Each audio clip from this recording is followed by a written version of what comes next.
Matapos ang mapusong kwentuhan, kinabukasan sa bahay ni Kuya, maagang gumising ang boys.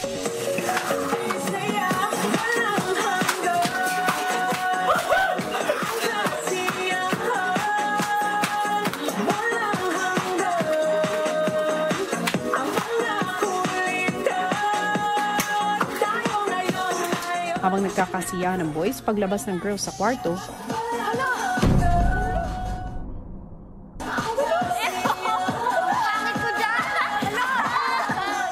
nauna po kasi kami lumabas na girls, tapos nakita po namin dun sa living room yung, kumbaga, pictures po namin na nakapakoin. Tapos meron din pong 8 na golden coins po na nakahang, pero wala po siyang picture, so bali blanco po siya. Bumungad po sa amin pagkagising po namin, Kuya. Oh, ang ganda niyan! Ang ganda niyan! ilang sandali pa lumabas na rin sa kwarto ang boys.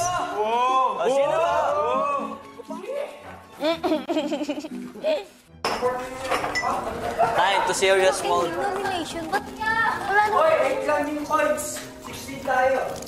Maya-maya pa habang abala ang lahat, isang mahalagang anunsyo ang narinig ng housemates mula kay Kuya. Housemates,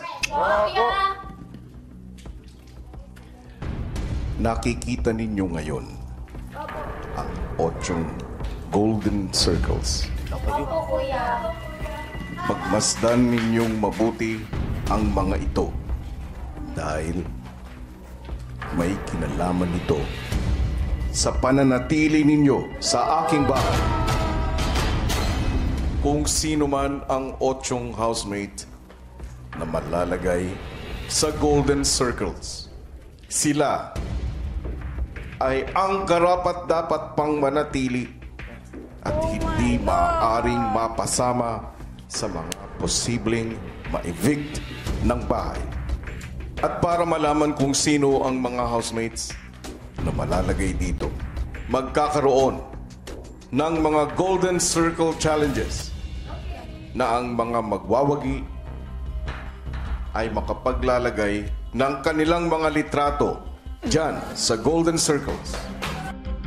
Pero meron sa inyo ang hindi na makakasama sa mga Golden Circle Challenges at hindi mabibigyan ng pagkakataon na ipaglaban ang kanilang mga sarili dahil sila na ay mapapasama sa mga nominado.